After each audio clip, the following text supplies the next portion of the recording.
November 1942. Buna, Papua New Guinea. The jungle was hell.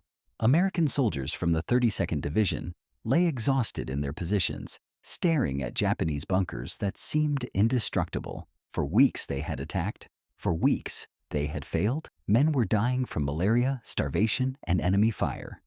General MacArthur, safe in Brisbane, blamed everyone except himself. Then General Thomas Blamey said something that changed everything. This is the story of an Australian general who refused to follow MacArthur's orders and defended his troops when an American commander wanted them thrown into the meat grinder. MacArthur's plan seemed simple on maps spread across conference tables in Brisbane. Australian forces would attack Gona and Sanananda. American forces would take Buna, clean, organized, efficient. Reality was different. The Australians had borne the brunt of land fighting in Papua New Guinea to date, with the only American troops to see action up to this time being some engineers who fought briefly at Milne Bay. The Australian 7th Division had fought across the brutal Kokoda track. They had stopped a Japanese advance that threatened Port Moresby. They had turned the enemy back through mountains so steep that supplies had to be carried by hand. Now, they were attacking fortified Japanese positions on the coast. The Americans were untested. The 32nd Division, U.S. Army, under Major General Edwin F. Harding, would attack Buna on the eastern flank. The Americans were green, having no combat experience and little or no jungle training. Blamey saw the problem immediately. He suggested something sensible. Deploy an additional Australian brigade to support the American attack on Buna. The Australians had experience. They knew jungle warfare. They could help the Americans succeed. MacArthur refused. He wanted American troops to prove themselves. This was their chance for glory. The American assault on Buna turned into a bloodbath. Japanese bunkers, constructed from coconut logs and earth, absorbed everything the attackers threw at them. Rifle fire bounced off.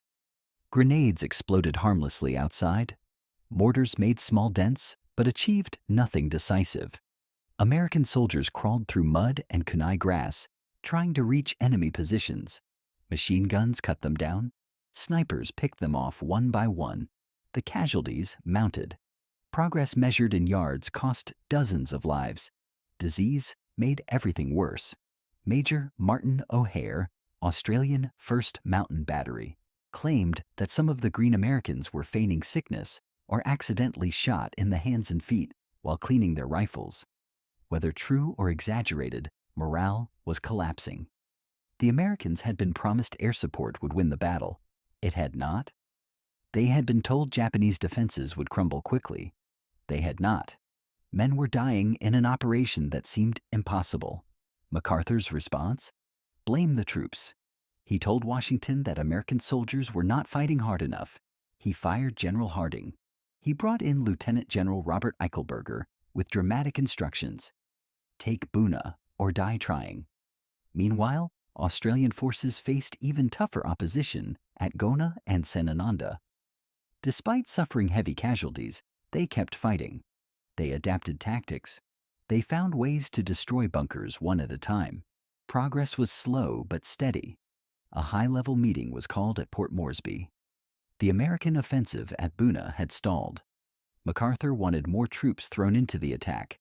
He suggested sending additional American units. Blamey was present.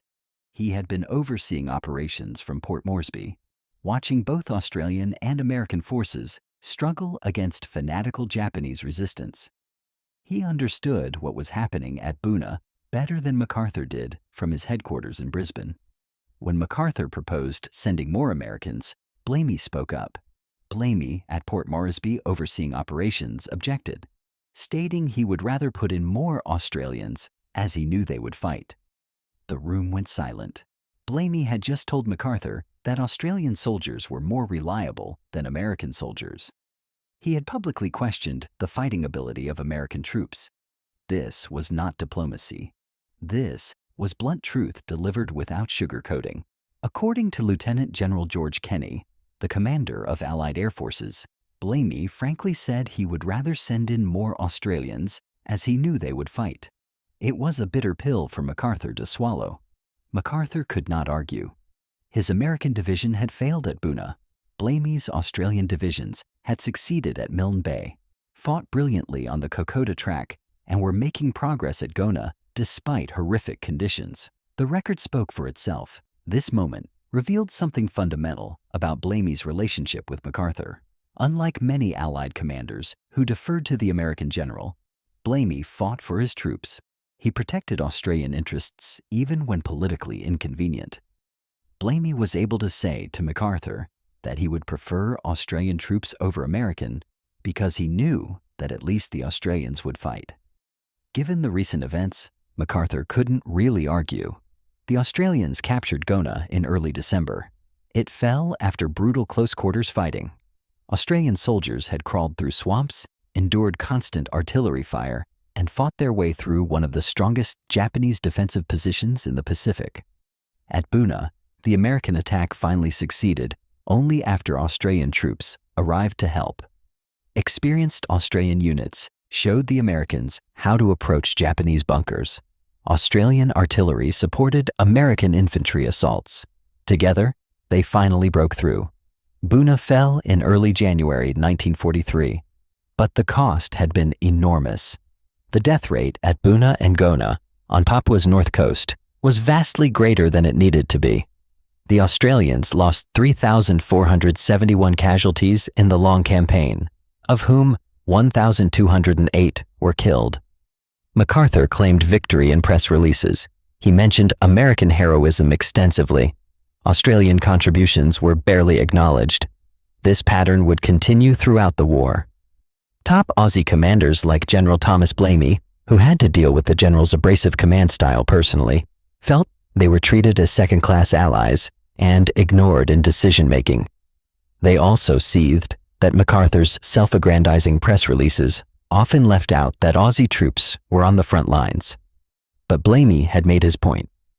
In that meeting at Port Moresby, when MacArthur wanted more American troops sent into a failing operation, Blamey had defied him. He had defended his own troops and spoken uncomfortable truth about American performance. MacArthur ensured that American troops would never serve under Australian command again. He did this by reorganizing the Pacific Task Force and using American troops to push to the Philippines and the island-hopping campaign. This reorganization effectively sidelined Blamey. Australian forces continued fighting throughout the Pacific, but they operated separately from American operations. MacArthur controlled American forces directly. Blamey commanded Australians with decreasing influence over overall strategy. The relationship between the two generals remained professional but strained. Blamey had stood up to MacArthur when it mattered. He had refused to send more Australian troops into operations he considered wasteful. He had publicly questioned American military performance. These actions came with political costs. MacArthur had Prime Minister Curtin's complete confidence. Blamey did not. When MacArthur wanted something, Curtin usually gave it to him. When Blamey objected, he was often overruled. But at that moment in Port Moresby, Blamey had chosen his soldiers over his career. He had told MacArthur the truth, even though it was diplomatically disastrous. He had defended Australian troops and questioned whether throwing more inexperienced American soldiers into the Buna meat grinder would achieve anything except more casualties. History proved him right. When experienced Australian units finally supported the American attack, Buna fell quickly. The problem had never been lack of courage. The problem had been lack of experience, inadequate tactics, and unrealistic expectations from commanders who did not understand jungle warfare. Thomas Blamey remains controversial in Australian military history. He made mistakes. He unfairly relieved competent commanders during Kokoda. He protected his own position sometimes at others' expense. But at Buna, he did something remarkable. He defied the most powerful Allied commander in the Pacific. He defended his troops. He spoke truth to power, and he was proven correct. When MacArthur wanted to throw more American soldiers into a failing operation, Blamey said no. When MacArthur suggested more untested troops, Blamey offered experienced Australians instead. When MacArthur blamed everyone except himself, Blamey pointed out that Australian forces had succeeded where American forces had failed. That moment of defiance defines Blamey's finest hour. Not his strategic planning, not his organizational skills, but his willingness to stand up to Douglas MacArthur and say, "My soldiers fight, send them instead." MacArthur never forgot. Blamey paid a political price. But the Australian soldiers who would have been wasted in ill-conceived operations were saved. Sometimes refusing to follow orders is the right thing to do.